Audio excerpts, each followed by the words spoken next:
सुप्रभात विद्यार्थियों। मैं शिवराज मीणा, प्रशिक्षित स्नातक शिक्षक हिंदी, केंद्रीय विद्यालय राजस्थान, केंद्रीय विश्वविद्यालय बांद्रा सिंधुई। आज की कक्षा में आपका स्वागत करता हूँ। आज हम पढ़ेंगे प्रेमचंद जी द्वारा रचित कहानी नादान दोस्त। कहानी पढ़ने से पहले हम जान लेते हैं प्रेमचंद जी के बारे में थोड़ी सी जानकारी। प्रेमचंद जी हिंदी साहित्य के बहुत प्रसिद्ध साहित्यकार हैं। इनका जन्म 1880 में बनारस के समीप लमही गांव में हुआ था। इन्होंने बीए तक शिक्षा ग्रहण की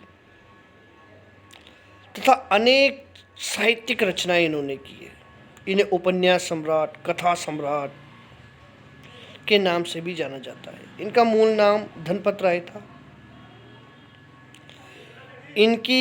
इन्होंने लगभग 300 से भी अधिक कहानियाँ लिखी, जो मानसरोवर नाम की पुस्तक में 8 भागों में संकलित है। यह हमारे पुस्तकालय में भी उपलब्ध है। जब भी हमारा पुस्तकालय खुलेगा आप वहाँ से इनको पढ़ भी सकते हैं। नादान दोस्त कहानी का NCERT CIET द्वारा एक बहुत ही अच्छे तरीके से एक ऑडियो वीडियो बनाया गया है। कहानी में आगे बढ़ने से पहले हम NCERT द्वारा तैयार किया गया ऑडियो वीडियो ही सुनते हैं। ये बहुत अच्छा है।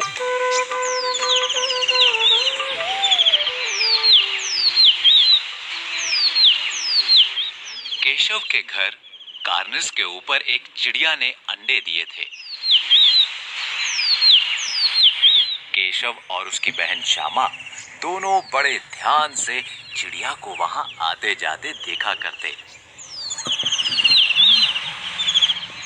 सवेरे दोनों आंखें मलते कार्निस के सामने पहुंच जाते और चिड़ा और चिड़िया दोनों को वहां बैठा पाते। उनको देखने में दोनों बच्चों को ना मालूम क्या मजा मिलता। दूध और जलेबी की सुध भी न रहती थी। दोनों के दिल में तरह तरह के सवाल उठते। अंडे कितने बड़े होंगे? किस रंग के होंगे? कितने होंगे? क्या खाते होंगे? उनमें से बच्चे किस तरह निकल आएंगे? बच्चों के पर कैसे निकलेंगे? घोंसला कैसा है?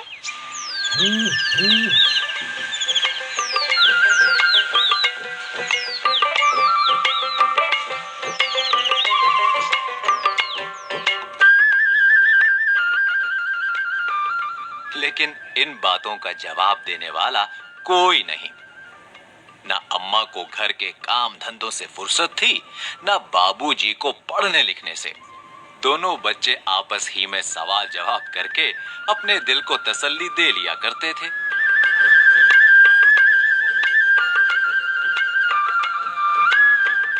श्यामा कहती, क्यों भैया, बच्चे निकलकर फुर से उड़ जाएंगे? केशव विद्वानों जैसे गर्व से कहता, नहीं री पगली, पहले पर निकलेंगे। बगैर परों के बेचारे कैसे उड़ेंगे? बच्चों को क्या खिलाएगी बेचारी? केशव इस पेचीदा सवाल का जवाब कुछ न दे सकता था।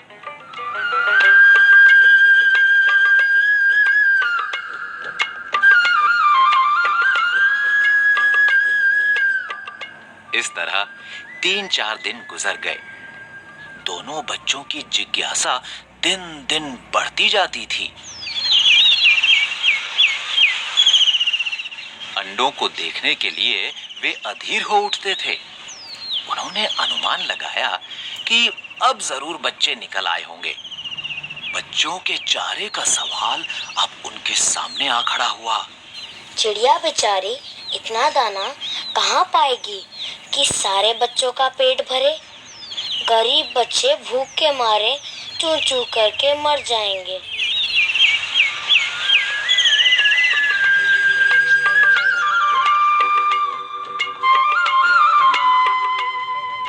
इस मुसीबत का अंदाजा करके दोनों घबरा उठे।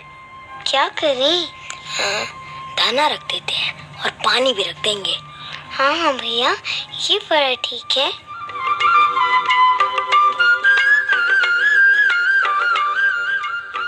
दोनों ने फैसला किया कि कार्निस पर थोड़ा सा दाना रख दिया जाए।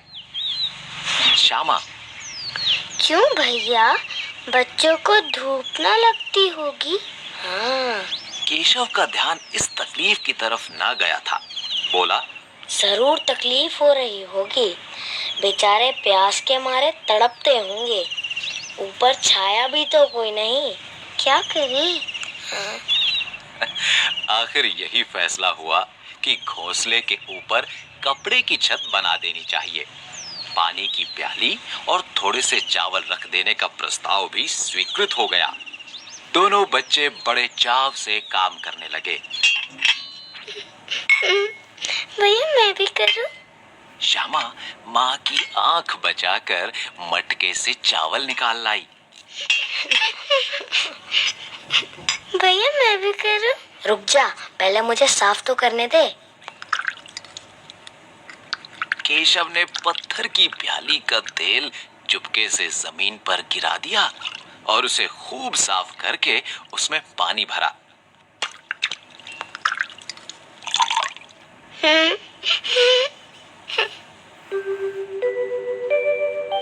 अब चांदनी के लिए कपड़ा कहाँ से आए?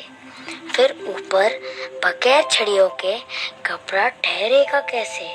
और छड़ियाँ खड़ी होंगी कैसे? क्या करूं? क्या करूं?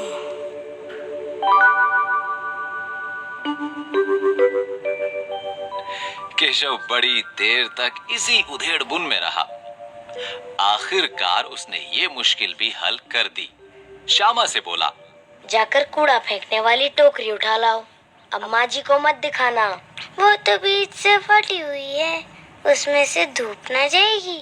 केशव ने झुंझला कर कहा, ओफो, तू टोकरी तो ला, मैं उसका सुराग बंद करने की कोई हिकमत निकालूंगा। ठीक है भैया। श्यामा दौड़कर टोकरी उठा लाई। ये लो भैया। केशव ने उसके सुराख में थोड़ा सा कागज ठूस दिया।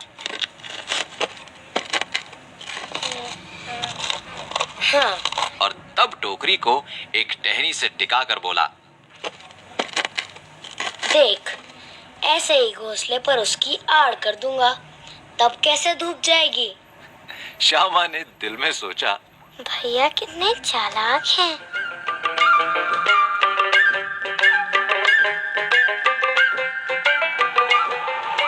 गर्मी के दिन थे।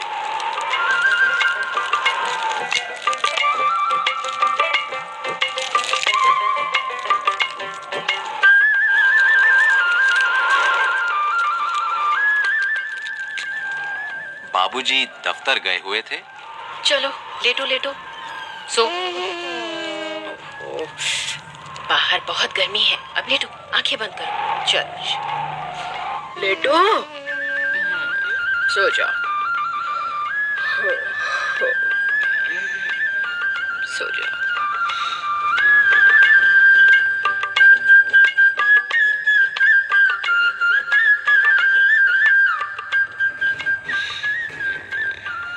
अम्मा दोनों बच्चों को कमरे में सुलाकर खुद सो गई थीं। लेकिन बच्चों की आंखों में आज नींद कहाँ।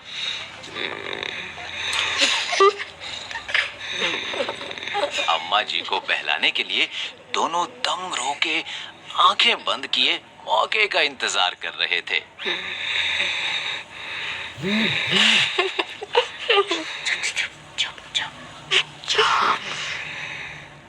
जो ही मालूम हुआ कि अम्मा जी अच्छी तरह से सो गईं, दोनों चुपके से उठे। चल चल उठे, माँ सो गई है। ठीक है भैया। और बहुत धीरे से दरवाजे की सिटकनी खोलकर बाहर निकल आए।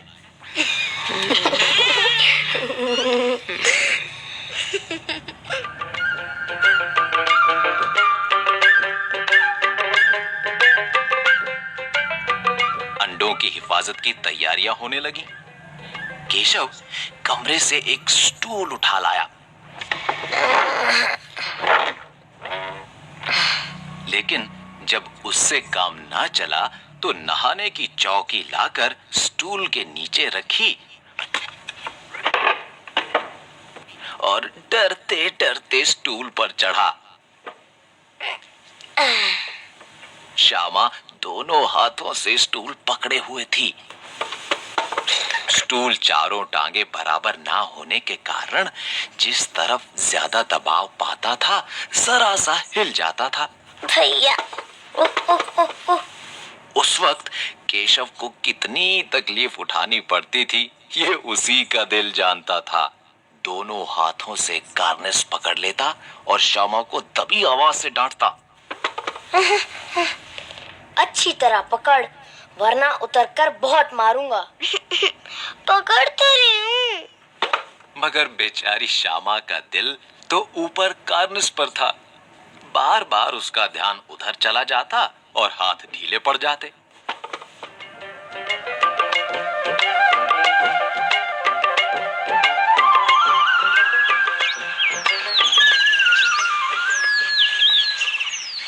केशव ने जो ही कार्निस पर हाथ रखा दोनों चिड़िया उड़ गईं।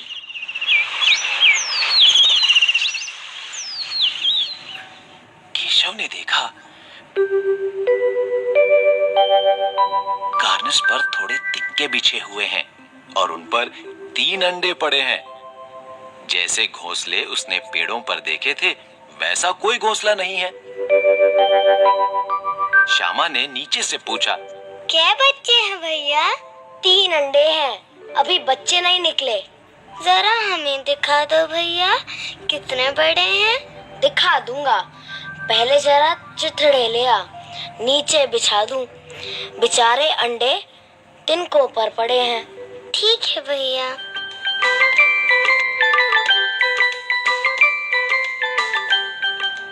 श्यामा दौड़कर अपनी पुरानी धोती फाड़कर एक टुकड़ा लाई। ये लो। केशव ने झुककर कपड़ा ले लिया। उसकी कई तह करके उसने एक गद्दी बनाई और उसे तिनकों पर बिछाकर तीनों अंडे धीरे से उस पर रख दिए। श्यामा ने फिर कहा, हमको भी दिखा दो भैया। दिखा दूंगा, पहले जरा वह टोकरी तो दे दो, ऊपर छाया कर दूं। श्यामा ने टोकरी नीचे से थमा दी। ये लो। और बोली, अब तुम उतर आओ, मैं भी तो देखूं। केशव ने टोकरी को एक टहनी से टिका कर कहा, जा, दाना और पानी की प्याली ले आ, मैं उतर आऊं तो तुझे दिखा दूंगा। श्यामा प्याली और चावल भी लाई। केशव ने टोकरी के नीचे दोनों चीजें रख दी और आहिस्ता से उतर आया। श्यामा ने गिड़गिड़ा कर कहा, अब हमको भी चढ़ा दो भैया, तू गिर पड़ेगी। ना गिरूंगी भैया, तुम नीचे से पकड़े रहना। ना भैया, कहीं तू गिरा पड़ी तो अम्मा जी मेरी चटनी ही कर डालेंगी, कहेंगी कि तूने ही चढ़ाया था।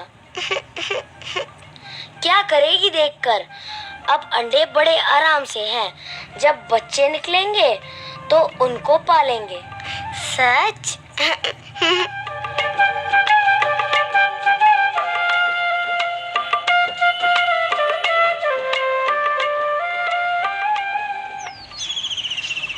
दोनों चिड़िया बार बार कार्निस पर आती थीं और बगैर बैठे ही उड़ जाती थीं।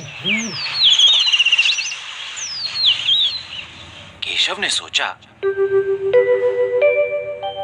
हम लोगों के डर से नहीं बैठती।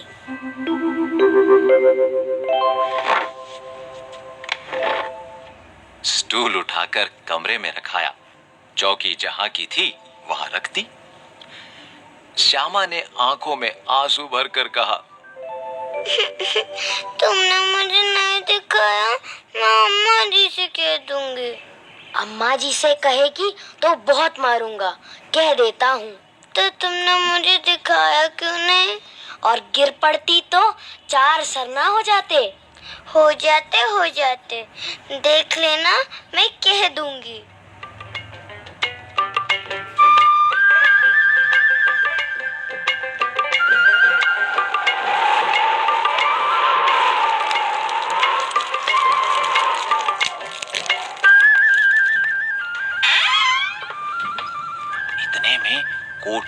दरवाजा खुला और माँ ने धूप से आंखों को बचाते हुए कहा, ओह, तुम दोनों बाहर कब निकल आए? मैंने कहा न था कि दोपहर को ना निकलना। किसने किवाड़ खोला? अम्मा जी। किवाड़ केशव ने खोला था, लेकिन श्यामा ने माँ से ये बात नहीं कही। उसे डर लगा कि भैया पिट जाएंगे। केशव दिल में कांप रहा था कि कहीं श्यामा कह ना दे। अंडे ना दिखाए थे, इससे अब उसको श्यामा पर विश्वास न था। श्यामा सिर्फ मोहब्बत के मारे चुप थी या इस कसूर में हिस्सेदार होने की वजह से, इसका फैसला नहीं किया जा सकता। शायद दोनों ही बातें थीं।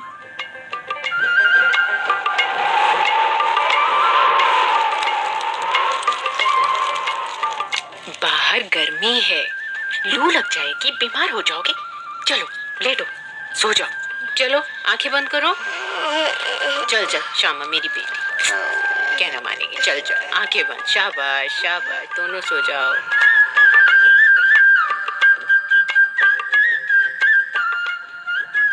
माँ ने दोनों को डांट डपट कर फिर कमरे में बंद कर दिया और आप धीरे धीरे उन्हें पंखा झलने लगी। शाबाश शाबाश, सो जाओ। अभी सिर्फ 2 बजे थे। बाहर तेज लू चल रही थी। अब दोनों बच्चों को नींद आ गई थी।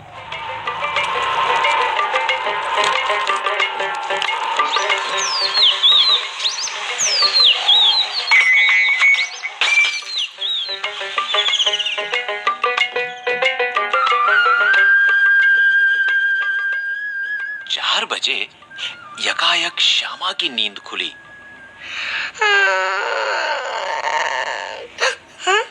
किवाड़ खुले हुए थे। वो दौड़ी हुई कार्निस के पास आई और ऊपर की तरफ ताकने लगी।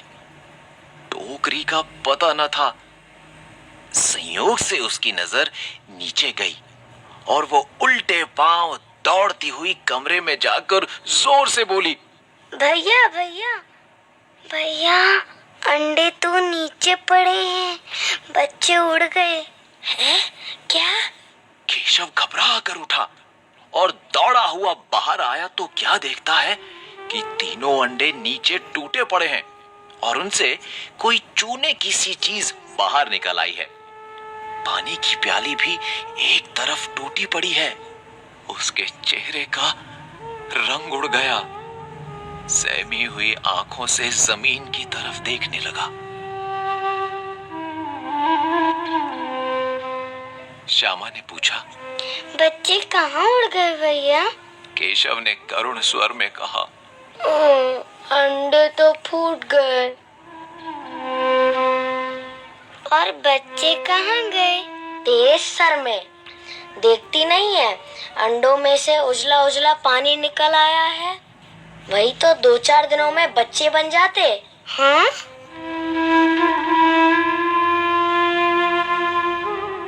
माँ ने सोटी हाथ में लिए हुए पूछा, तुम दोनों वहाँ धूप में क्या कर रहे हो? श्यामा ने कहा, अम्मा जी, चिड़िया के अंडे टूटे पड़े हैं। माँ ने आकर टूटे हुए अंडों को देखा और गुस्से से बोली, तुम लोगों ने अंडों को छुआ होगा। अब तो श्यामा को भैया पर जरा भी तरस ना आया। उसी ने शायद अंडों को इस तरह रख दिया कि वो नीचे गिर पड़े। इसकी उसे सजा मिलनी चाहिए। बोली, इन्होंने अंडों को चिढ़ा था अम्मा जी।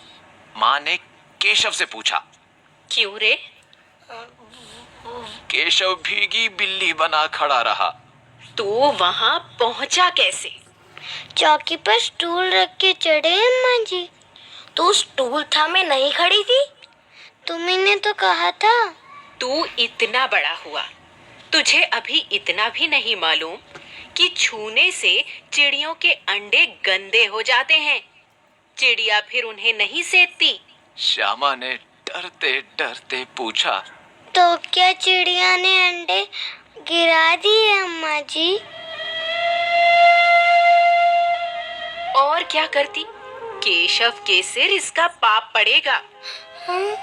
हाय हाय, 3 जाने ले ली दुष्ट ने। केशव रोनी सूरत बनाकर बोला, मैंने तो अंडों को सिर्फ गद्दी पर रखा था अम्मा जी। माँ को हंसी आ गई, मगर केशव को कई दिनों तक अपनी गलती पर अफसोस होता रहा।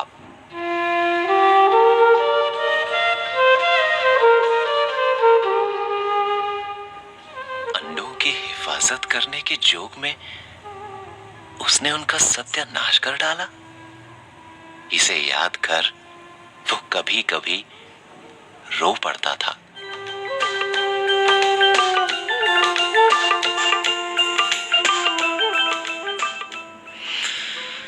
दोनों चिड़िया वहां फिर न दिखाई दी।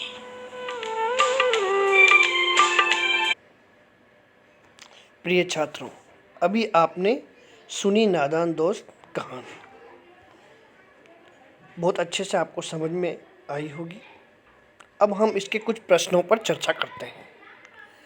पहला प्रश्न है इसका, केशव और श्यामा ने अंडों के बारे में क्या क्या अनुमान लगाए? यदि उस जगह तुम होते तो क्या अनुमान लगाते और क्या करते? तो केशव और श्यामा ने अंडों के बारे में बहुत सारे अनुमान लगाए, जैसे कि अंडे कितने होंगे, अंडे किस रंग के होंगे, अंडे क्या खाते होंगे, आदि अनेक तरह के अनुमान लगाए। और आप होते तो शायद आप भी यही अनुमान लगाते। और आप क्या अनुमान लगा सकते हैं वो आप मुझे लिखकर बताएं। अगला प्रश्न है, माँ के सोते ही केशव और श्यामा दोपहर में बाहर क्यों निकल आए? तो माँ के सोते ही केशव और श्यामा दोपहर में घर से बाहर निकल आए क्योंकि वो बहुत उत्सुक थे अंडों को देखने के लिए और उनकी हिफाजत करने के लिए। दूसरा प्रश्न इसी में है, माँ के पूछने पर भी दोनों में से किसी ने किवाड़ खोलकर दोपहर में बाहर निकलने का कारण क्यों नहीं बताया? ये कारण इसलिए उन्होंने नहीं बताया क्योंकि अगर माँ को वो बता देते तो दोनों को डांट पिट जाती। हो सकता है केशव की पिटाई भी हो जाती। अगला प्रश्न है, प्रेमचंद ने इस कहानी का नाम नादान दोस्त रखा। तुम इसे क्या शीर्षक देना चाहोगे? देखो, पहला तो यह है कि एक प्रश्न यहाँ से और बनता है, प्रेमचंद ने इस कहानी का नाम नादान दोस्त क्यों रखा? क्योंकि दोनों बच्चों ने अपने अनुसार तो अंडों की हिफाजत की, लेकिन वास्तविकता में वो हिफाजत न होकर उनकी नादानी थी, गलती थी। वो चाहते तो अच्छा करना थे, उनके दोस्त बनना चाहते थे, लेकिन वो अच्छे के चक्कर में गलत कर बैठे। इसलिए कहानी का नाम नादान दोस्त रखा। आप भी और नाम दे सकते हो, नादान केशव, नादान बच्चे, बच्चों की गलती, ऐसे अनेक शीर्षक आप अपनी इच्छा से दे सकते हो। आगे देखिए, अनुमान और कल्पना से प्रश्न। इस पाठ में गर्मी के दिनों की चर्चा है। अगर सर्दी या बरसात के दिन होते तो क्या क्या होता? अनुमान करो और अपने साथियों को सुनाओ। तो ये आप स्वयं अनुमान करें। अगला प्रश्न है, पाठ पढ़कर मालूम करो कि दोनों चिड़िया वहाँ फिर क्यों नहीं दिखाई दी, वे कहाँ गई होंगी? इस पर अपने दोस्तों के साथ मिलकर बातचीत करो। तो यह भी आप स्वयं करें। केशव और श्यामा चिड़िया के अंडों को लेकर बहुत उत्सुक थे। क्या तुम्हें भी किसी नई चीज़ या बात को लेकर कौतूहल महसूस हुआ है? ऐसे किसी भी अनुभव का वर्णन करो और बताओ कि ऐसे में तुम्हारे मन में क्या क्या सवाल उठे। ये भी आप स्वयं करें। इसके आगे इसमें भाषा की बात है। भाषा की बात पर चर्चा हम अगले वीडियो में करेंगे और अगले वीडियो में मिलेंगे। आज की कक्षा यहीं समाप्त करते हैं। धन्यवाद।